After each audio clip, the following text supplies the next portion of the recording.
March 17, 1943.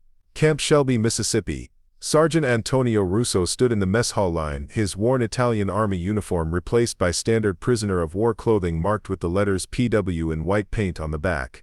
The bread arrived on metal trays, sliced thin and pale, each piece barely thicker than his thumb. Around him, fellow Italian PWs muttered in dialects from Sicily to Lombardy, their voices mixing derision with disbelief. Before we jump back in, tell us where you're tuning in from, and if this story touches you, make sure you're subscribed, because tomorrow I've saved something extra special for you. This was American bread, this flavorless spongy substance that compressed under the slightest pressure. Russo picked up his allocated 2 slices and held them up to the light streaming through the mess hall windows. He could almost see through them. Back home in Napoli, his mother's bread had crust that crackled when you broke it, dense interior that required real chewing, flavor that needed no butter or oil to enhance it. This American bread was an insult disguised as sustenance. What happened over the next 3 weeks would completely shatter every assumption Russo and his fellow prisoners held about American abundance, military logistics, and what their captors considered acceptable food for fighting men. The laughter started almost immediately. Corporal Giuseppe Ferraro from Genova held his bread slice between 2 fingers as if handling something diseased. He had survived the North African campaign, been captured at Kasserine Pass in February, and endured the transport ship across the Atlantic expecting harsh treatment. Instead, he found himself in a camp where guards were professional but distant, where medical care was provided, where Red Cross parcels arrived with some regularity. But this bread was comedy. It tasted like sweetened air. It had the texture of damp cotton. It stuck to the roof of your mouth and dissolved into paste that somehow managed to be both dry and wet simultaneously. Ferraro squeezed his slice into a ball no larger than a walnut. His tablemates howled with laughter. One of them, Private Marco Benedetti from Firenze, began making exaggerated chewing motions, pretending the effort of consuming American bread required the jaw strength of a granite mill. The guards watched impassively. They had seen this reaction before from Italian prisoners. The bread was a source of endless mockery. Russo had been a baker's assistant before conscription in 1940. He understood bread. Real bread required time, proper fermentation, quality flour, and skill. This American product required none of those things. It was industrially produced, he could tell, made in quantities that prioritized volume over quality. The slices were uniform to an unnatural degree, each piece exactly the same dimensions as the next. No variation in crust thickness, no irregular air pockets in the crumb, no character whatsoever. It was bread designed by engineers rather than bakers, and it showed. The Americans called it white bread. The Italian POWs had other names for it, none flattering. Prison camp routine established itself quickly. Morning roll call at dawn, work assignments to various parts of the sprawling facility, meals at fixed hours. Evening return to bed call when letters from Italy arrived, heavily censored but treasured. The rhythm became familiar within days. Camp Shelby held approximately 3,000 Italian PWs by March 1943. Most had been captured in North Africa between November 1942 and February 1943, as Axis forces collapsed under combined American and British pressure. The prisoners came from various Italian divisions, the Ariete Armored Division, the Trento Infantry Division, the Trieste Motorized Division, units that had fought with varying degrees of effectiveness against numerically and materially superior Allied forces. Many Italian soldiers had little enthusiasm for Mussolini's war. They fought because they had no choice, because desertion meant execution, because their families faced reprisals. Capture often came as relief rather than disaster. At least in American hands, they would eat regularly and sleep without artillery bombardment. The bread might be terrible, but it arrived 3 times daily with remarkable consistency. The camp itself sprawled across flat Mississippi terrain, rows of wooden barracks surrounded by wire fencing and watchtowers. Guard force consisted primarily of older soldiers or those deemed unfit for frontline combat duty. Treatment of prisoners adhered strictly to Geneva Convention protocols. The Americans took this seriously. Red Cross inspectors visited regularly. Complaints were recorded. Medical facilities treated prisoners alongside Americans. This professionalism surprised many Italians who expected harsher conditions. The bread remained the primary source of complaint and mockery. Every meal featured it. Breakfast brought 2 slices with whatever else was served. oatmeal, powdered eggs, occasionally bacon. Lunch included bread with soup or stew. Dinner always involved bread alongside the main course. The Americans seemed to believe bread was essential to every meal, and they provided it in quantities that suggested abundance, even if quality was questionable. Russo observed American guards eating the same bread without complaint. This fascinated him. Did they genuinely enjoy it? Or had they simply never experienced proper bread and knew no better? He tried asking one guard, a corporal from Ohio named Miller, about Italian bread. Miller looked confused by the question. Bread was bread, wasn't it? Just something to fill your stomach. Russo tried explaining the difference between real bread and this industrial product. Miller shrugged. He had eaten white bread his whole life. It seemed fine to him. The cultural gap was unbridgeable. To Russo, bread was craft and tradition. To Miller, bread was commodity and convenience. Neither perspective was wrong within its own context, but they could not be reconciled. 3 weeks into his imprisonment, Russo was assigned to a work detail loading supplies onto trucks.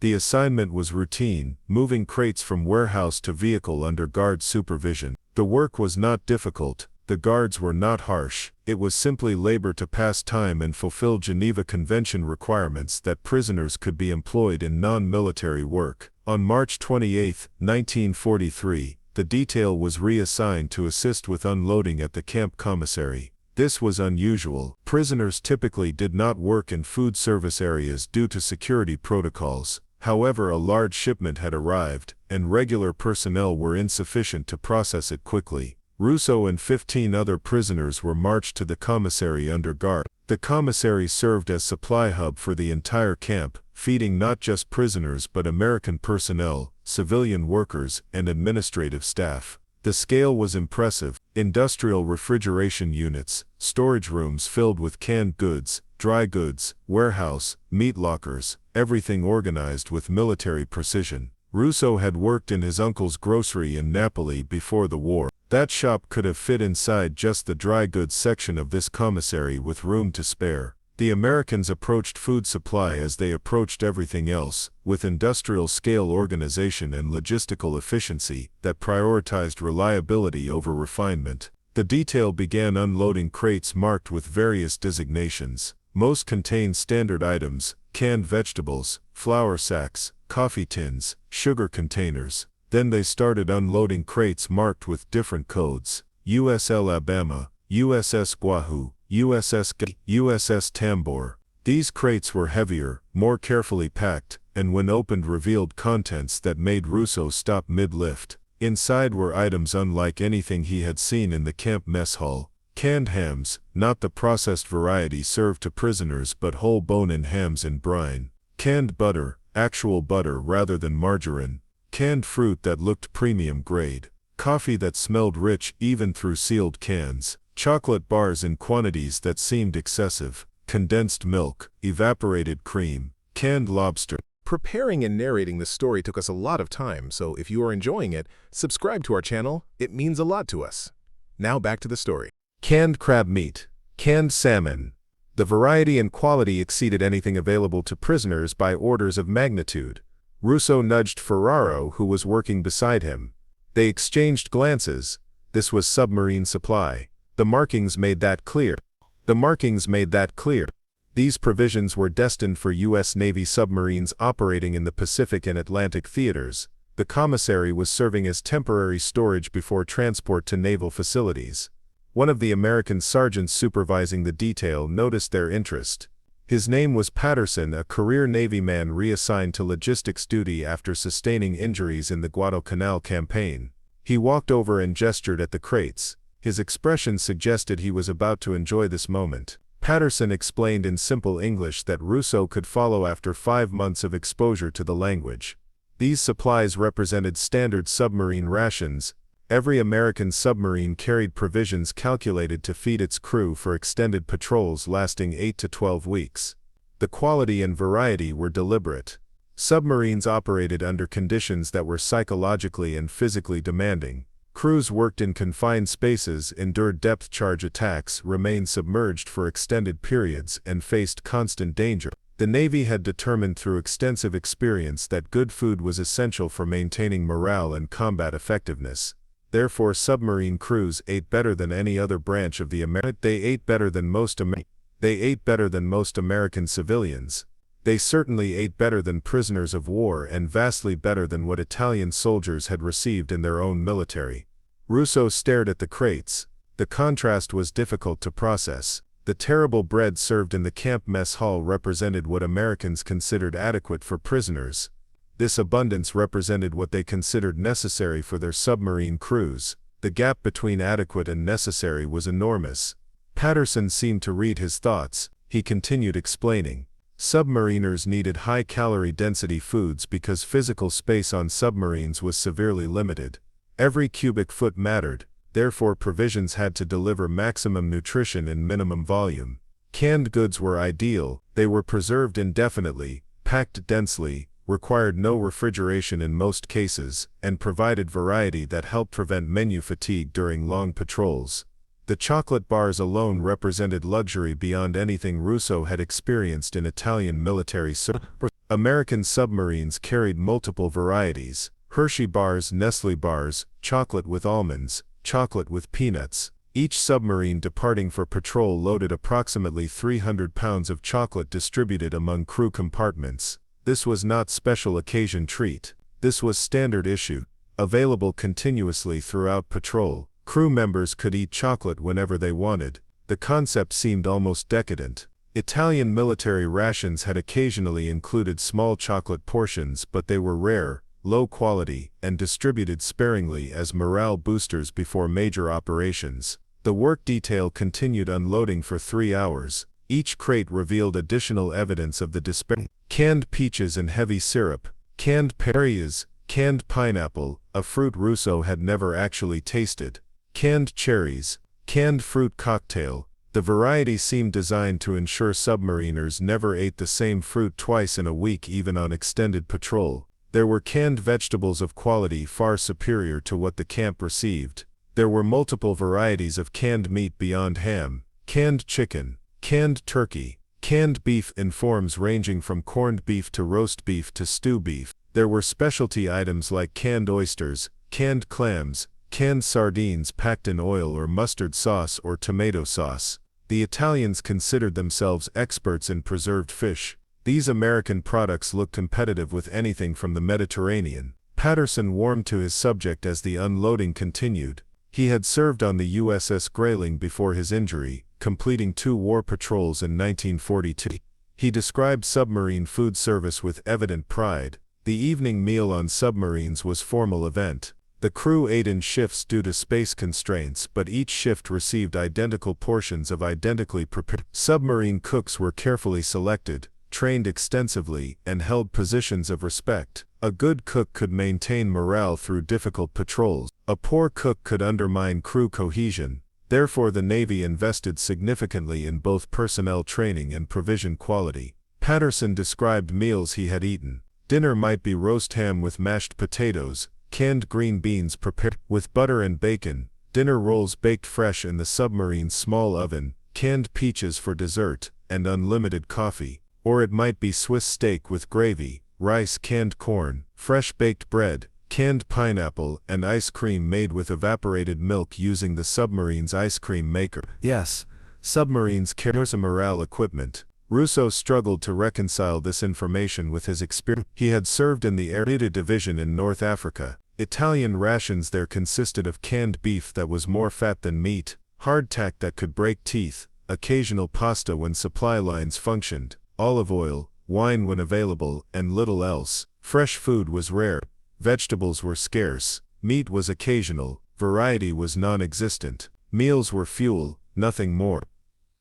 The idea that military forces would provide their submarine crews with chocolate, ice cream, fresh baked bread, and canned lobster seemed to belong to a different universe of resource allocation. What kind of nation could afford to feed its warriors like this? What kind of industrial capacity made it possible? What kind of cultural values pride troop welfare to this degree? Ferraro asked Patterson through halting English and hand gestures how much food each submarine carried. Patterson considered the question and provided approximate figure. A fleet submarine like the Gato class carried approximately 40 tons of provisions for a crew of 80 men on a 10-week patrol. 40 tons. That worked out to approximately 1,000 pounds of food per man for 70 days, more than 14 pounds of food per man per day. Obviously not all was consumed. Storage included packaging weight and some waste, but the sheer quantity was staggering. By comparison, Italian forces in North Africa had often operated on rations calculated at less than 2 pounds per man per day, and supply failures meant even that inadequate amount frequently did not arrive.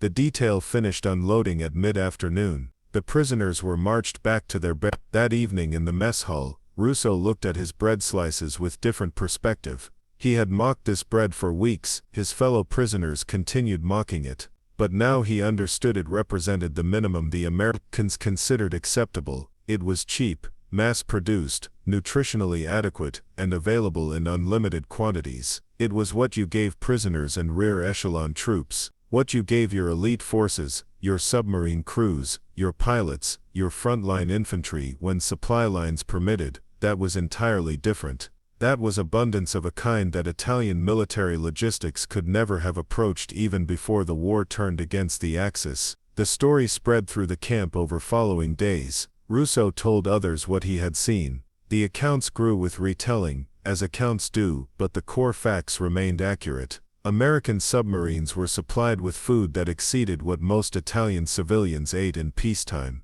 The psychological impact was significant. Many Italian prisoners had maintained belief that Italy and Germany would somehow prevail, that American industrial might was exaggerated propaganda, that the war would end in negotiated settlement favorable to the end. Seeing the submarine provisions undermined these beliefs, a nation that could afford to supply its submarine crews with 40 tons of high-quality food per boat, deploying dozens of submarines simultaneously, possessed industrial capacity beyond anything Italy could match. The contrast extended beyond simple quantity to philosophy of troop welfare. Italian military culture emphasized sacrifice and hardship as virtues. Soldiers were expected to endure deprivation stoically. Complaints about food were considered weakness. The phrase "war is not a picnic" was literal doctrine. American military culture, as prisoners observed it, emphasized providing troops with everything possible to maintain their effectiveness. Food, medical care, equipment, entertainment, mail service, all received serious attention and significant resources. American soldiers were not expected to be stoic about deprivation because the system's goal was minimizing deprivation rather than building character through hardship. Russo began observing American guards more carefully. Their uniforms were well made from quality materials, their boots were leather and well constructed, their equipment was maintained and functional. They received regular mail from home, packages containing cookies and candy and magazines. They had access to recreational facilities, basketball courts, baseball fields, libraries. Off-duty guards could visit nearby towns on leave. Those with vehicles drove personal automobiles. The standard of living for even ordinary American soldiers exceeded what most Italians experienced as civilians. The wealth disparity was not subtle, it was overwhelming. The bread took on symbolic dimension. It was terrible bread by Italian standards, but it was available without limit. No one went hungry. Seconds were permitted. Waste was tolerated. The American approach to feeding prisoners involved ensuring adequate calories with minimal fuss. 3 meals daily every day regardless of external circumstances. Supply chain reliability was assumed rather than hoped for. This reliability itself was luxury. In North Africa, Italian forces often went days without hot meals when supply convoys were disrupted. American forces considered a single missed meal to be serious logistics failure requiring investigation and correction. Patterson's descriptions of submarine life continued to circulate. The details became well known throughout the camp. Submarines carried fresh produce loaded before patrol: apples, oranges, potatoes, onions. These lasted several weeks before spoilage required. When switching entirely to canned provisions, submarine cooks prepared fresh baked goods daily: bread, rolls, cinnamon rolls, cookies, cakes. The submarines had small ovens capable of baking 4 loaves simultaneously. Skilled cooks could produce continuous stream of fresh items throughout the day. The smell of baking bread in a submarine was considered important for morale, reminding crew of home and normalcy while submerged hundreds of feet below hostile waters. Coffee was unlimited. Submarines carried hundreds of pounds of coffee beans, Large percolating urns produced coffee continuously in crew spaces. Men could drink as much as they wanted at any hour. The coffee was strong, freshly brewed, and available with canned milk and sugar. This contrasted sharply with Italian military coffee, which was often ersatz chicory blend or heavily rationed real coffee distributed in minimal amounts. American submariners drank coffee by the pot, not the cup. It was fuel and comfort simultaneously. The ice cream deserves particular attention because its existence on submarines illustrated American priorities so clearly. Ice cream was not nutritionally necessary. It provided no tactical advantage. It existed purely for morale. Yet American submarines carried equipment and ingredients specifically for making ice cream. The process was simple enough. Mix evaporated milk with sugar and flavorings, usually vanilla extract or cocoa powder. Add the mixture to hand-crank ice cream makers. Let crew members take turns cranking until frozen. The result was fresh ice cream, served in the middle of war patrols, sometimes while enemy destroyers searched overhead. The psychological value was considered worth the space and effort. Russo tried to imagine Italian submarines carrying ice cream makers. The concept was absurd. Italian submarines were cramped, poorly ventilated, mechanically unreliable, and supplied with minimal provisions calculated to barely sustain crews. Italian submariners were considered elite forces and received somewhat better rations than surface forces, but nothing approaching American submarine provisions. The comparison was painful. It suggested that Italian military leadership either did not value troop welfare or lacked resources to provide it. Both conclusions were uncomfortable. March turned to April. Spring arrived in Mississippi with warmth and humidity. Work details continued. Russo was assigned to various tasks, sometimes agricultural work in camp gardens, sometimes maintenance duties, sometimes supply handling. Each assignment provided new perspective on American material abundance. The camp generated waste that would have been wealth in Italy. Damaged equipment was often discarded rather than repaired. Food waste from the mess halls could have fed families. Clothing that was worn but serviceable was replaced rather than patched. The Americans approached logistics with assumption that manufacturing new items was easier than maintaining old ones. This assumption required industrial base of staggering capacity. Letters from Italy arrived sporadically. The news was uniformly bad. Allied bombing of Italian cities, food shortages approaching famine in some regions, political instability, growing partisan activity. Mussolini's government was clearly failing. The war that had seemed like adventure in 1940 had become catastrophe by 1943. Russo's family wrote cautiously, aware that censors read everything, but their desperation came through between lines. His mother asked if he could send food. He could not, of course. Prisoners had no means to send parcels. Red Cross packages flowed one direction only. Still, the request illustrated how thoroughly Italy was suffering while he sat in American camp eating terrible bread 3 times daily without fail. The submarine supply detail was not repeated. Patterson mentioned that the commissary had processed those particular crates quickly and they had been shipped to naval facilities within days, but the memory lingered. Russo found himself thinking about those canned goods, that chocolate, that butter, those fruits. He thought about American submariners eating lobster while Italian civilians starved. The contrast was not fair, but fairness was not principle of war. Capability determined outcomes. America had capability, Italy did not. The bread symbolized this. It was bad bread, but there was infinite supply. That infinite supply mattered more than quality. By late April, Russo had accepted his situation. He was prisoner in foreign country, fed adequately if not well, treated correctly if not warmly, waiting for war to end. He had stopped mocking the bread.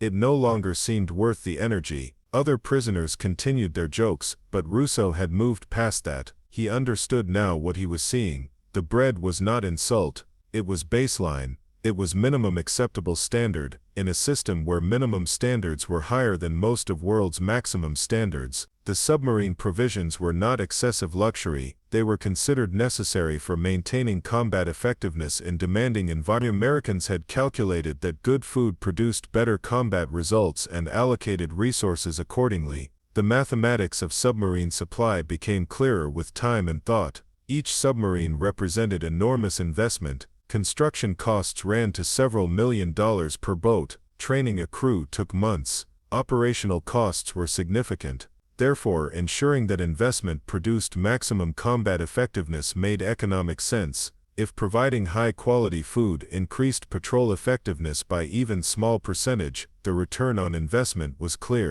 A submarine that sank one additional enemy ship because its crew was well-fed and high morale justified the cost of those provisions many times over. Italian military thinking had never approached this calculation. Troops were expected to fight effectively regardless of supply conditions because alternative was defeat and death. That motivation worked a point, but it could not substitute for actual material support. Russo observed that American guards rotated regularly. New faces appeared every few weeks as personnel were reassigned. Each group seemed interchangeable in terms of equipment and supply. Uniforms were identical to pattern and quality.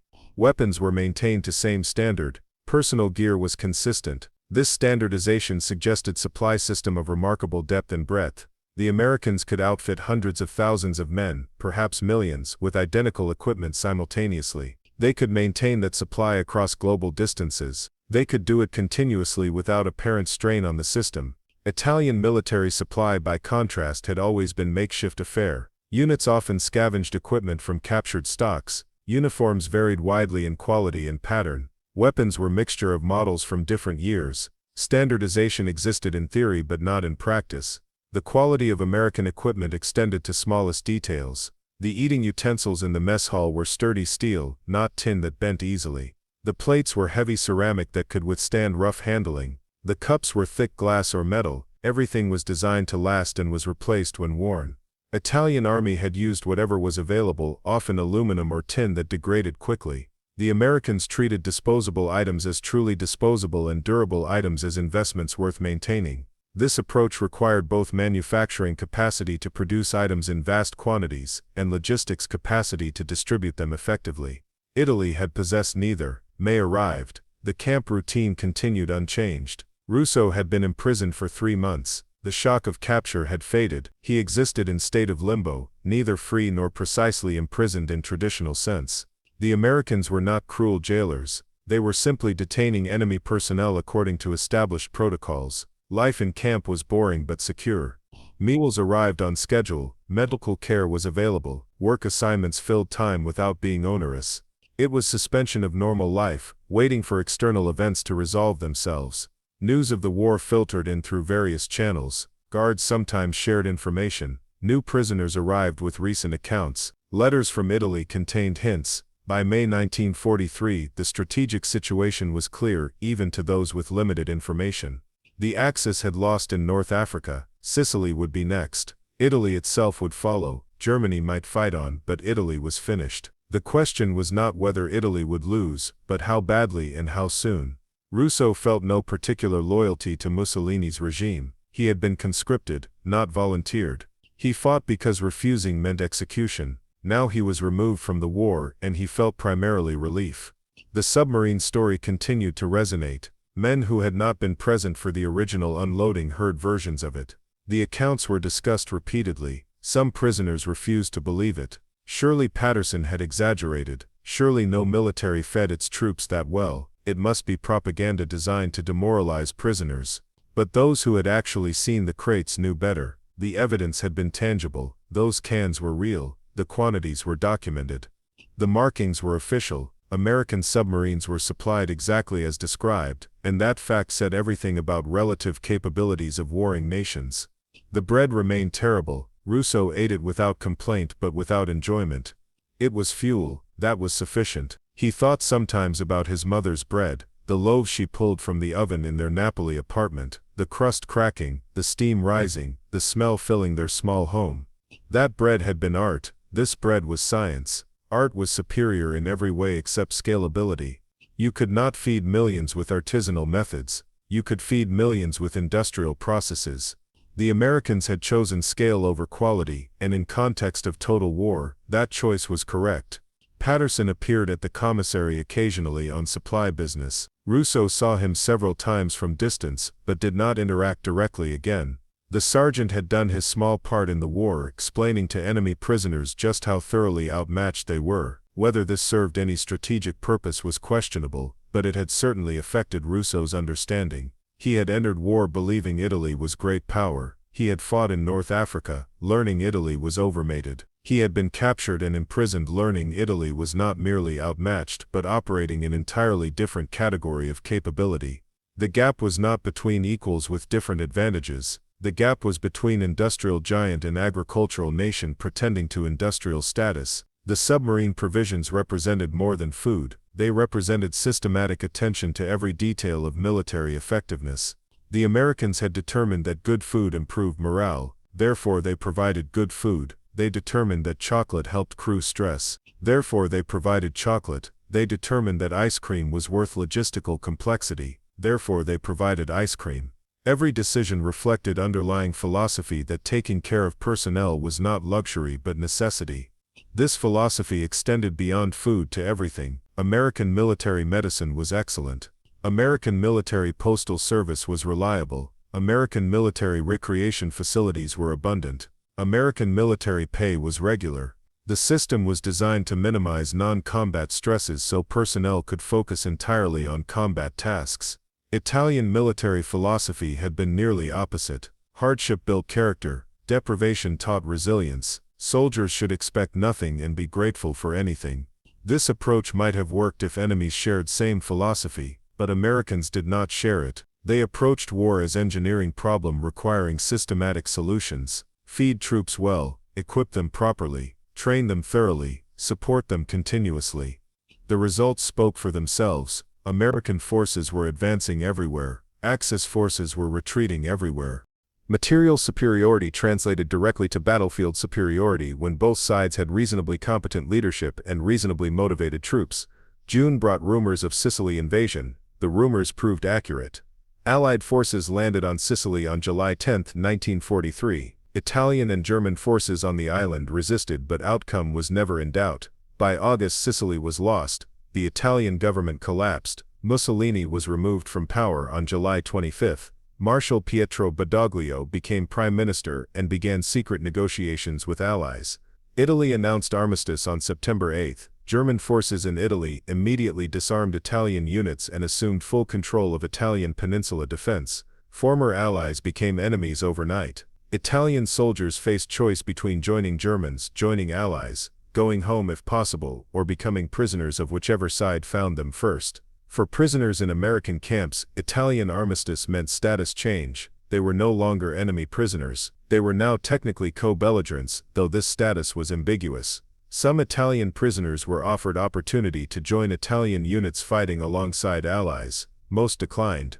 They had finished with war. They wanted only to survive until they could return home. American authorities did not press the issue. The prisoners remained in camps under slightly relaxed conditions while bureaucracy determined their ultimate disposition. Russo heard about armistice with mixed emotions. Italy had lost, this was clear. But Italy had also escaped further destruction. Perhaps some portion of country and population could be salvaged. Perhaps reconstruction could begin. Perhaps there was future beyond war. His family was still in Napoli, which was still under German occupation and would be battlefield when Allies advanced north. But eventually, somehow, war would end and he would return if he survived. That was something. The bread remained unchanged. The camp routine remained unchanged. Russo continued his work details and meals and evening barracks discussions. Life as prisoner continued because changing political status did not immediately change daily reality. He thought sometimes about those submarine provisions, those crates full of good food destined for men fighting in Pacific and Atlantic. He thought about the contrast between that abundance and his mother's letters describing hunger in Napoli. He thought about the bread he ate 3 times daily, terrible bread that represented more reliable nourishment than most Italian civilians currently accessed. War taught lessons continuously. This lesson was about capability and priorities. Nations that could feed submarine crews with luxury possessed capability beyond Italy's comprehension. Nations that prioritized troop welfare produced more effective military forces, simple equations that produced devastating conclusions. The months passed, summer turned to autumn. Allied forces advanced slowly up Italian peninsula against German resistance. The fighting was brutal. Italian civilians suffered terribly. Cities were bombed and shelled. Infrastructure was destroyed. Food supplies collapsed. Hundreds of thousands died from combat, starvation, and disease. Russo listened to reports when available and worried about his family. Mail from Italy had stopped entirely after September. He had no way to know if they survived. He could only wait and hope. In Mississippi camp, life remained stable. 3 meals daily, work details, medical care, routine. The Americans maintained their systems regardless of external chaos. This reliability was itself form of wealth. Russo understood now what he had not understood when first imprisoned. The terrible bread symbolized American approach to everything. It was minimum acceptable standard, produced reliably in massive quantities, delivered without fail regardless of circumstances. That reliability mattered more than any other single factor.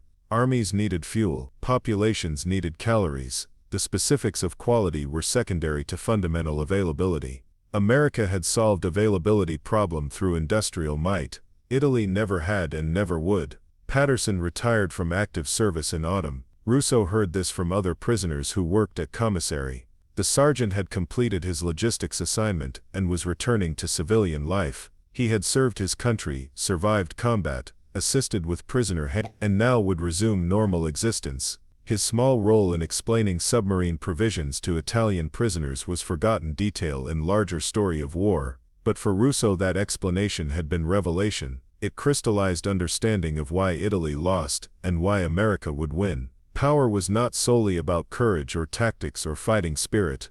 Power was about logistics and industry and systematic application of resources. America possessed these attributes. Italy did not. Therefore outcomes were predetermined regardless of individual battles. Winter approached. Christmas 1943 passed in camp with special meals and Red Cross packages. The Americans provided turkey dinners on Christmas Day. Even prisoners received this. The meal was generous by standards Russo now understood. Turkey, mashed potatoes, gravy, canned vegetables, cranberry sauce, bread, butter, pie. It was feast. It was also calculated morale measure. The Americans knew that contented prisoners were easier to manage. They spent resources to achieve that contentment. The cost was trivial compared to alternative of dealing with unrest. Everything was calculation. Everything was system. Everything reflected underlying abundance that made such decisions simple rather than agonizing. The war continued into 1944. Germany fought on across multiple fronts. Italy was battlefield between German defenders and Allied attackers. Japanese forces retreated across Pacific as American industrial might produced ships and aircraft and submarines in quantities that overwhelmed defenders. The ultimate outcome became more obvious each month. Axis would lose, Allies would win. Question was only timing and cost. Russo waited in camp, eating his terrible bread, doing his assigned work, surviving day by day toward uncertain future. The submarine provisions haunted his memory. Not because they were excessive, he now understood they were not, but because they illustrated gulf between what America considered normal and what Italy considered possible. That gulf explained everything. It explained military outcomes. It explained why resistance was futile. It explained why Italy's grandest ambitions were defeated by America's casual deployment of resources. A nation that provided its submarine crews with chocolate and ice cream and canned lobster while simultaneously feeding millions of prisoners, adequate rations while simultaneously producing equipment for global military operations possessed capability beyond Italy's ability to counter. The bread was symbol. Terrible bread but infinite bread. That infinity was what mattered. The United States Navy submarine force in World War II numbered approximately 288 boats by war's end. Each submarine represented floating community of approximately 60 to 80 men living in steel tube roughly 300 feet long and 27 feet wide. Space was premium commodity. Combat patrols lasted 8 to 12 weeks typically, during which submarines remained submerged during daylight hours and surfaced only at night. Enemy depth charges were constant threat. The psychological stress was immense. American naval leadership understood these conditions thoroughly. Food became central element of submarine morale management. The Chief of Naval Operations issued directive in early 1942 specifying that submarine crews would receive best possible rations regardless of cost or logistical difficulty. Submarines that maintained good food service reported better crew cohesion, fewer disciplinary issues, and higher combat effectiveness. The correlation was clear enough that food quality became command priority equal to weapons maintenance and tactical training. Submarine supply officers faced unique challenges provisioning boats for extended periods without resupply. Storage space was severely limited. Fresh provisions loaded before patrol departure were stored everywhere possible. Vegetables filled shower stalls for first week. Fruit occupied bunks. As these fresh items were consumed, space gradually became available for crew comfort. The transition from fresh to canned provisions typically occurred around week 3 of patrol. Submarine cooks exercised considerable creativity, combining canned ingredients in ways that approximated fresh meals. Bread baking represented link to normalcy. Submarines carried flour, yeast, sugar, salt, and shortening specifically for bread production. Small ovens could bake 4 loaves per batch. Fresh bread emerged every few hours during patrol. The smell permeated boat, providing olfactory reminder of home and civilization. Men lined up eagerly for warm bread straight from oven. Some ate entire loaves in single sitting. This was permitted, even encouraged. Bread boosted morale disproportionately to its nutritional value. Coffee service operated continuously. Large percolating urns in crew spaces produced coffee around the clock. Sugar and canned milk were unlimited. Men could drink as much as they wanted whenever they wanted. Coffee consumption on submarines reportedly averaged 1 pound per man per day. This seems excessive until considering watch schedules. Submariners typically worked 6 hours on 6 hours off continuously throughout patrol. Sleep was fragmented. Coffee was necessity rather than luxury. The ice cream tradition began informally and became official policy. Hand-crank ice cream makers worked perfectly in submarine environments. Mix evaporated milk with sugar and vanilla. Add ice from ship's ice machine, crank until frozen. This became regular activity during slower periods. When ice cream was ready, entire boat shared. Ice cream symbolized normalcy and home. Psychological value exceeded nutritional value by orders of magnitude. Chocolate rations were substantial. Navy specifications called for minimum of 300 pounds per submarine per patrol. This worked out to approximately 4 pounds per man for 70-day patrol. However, actual loadings often exceeded specifications. Chocolate required no refrigeration, stored efficiently, provided quick energy, and boosted morale. Some submarines reportedly carried 500 pounds or more. Comparison with other naval forces illustrates American submarine provisioning's unusual nature.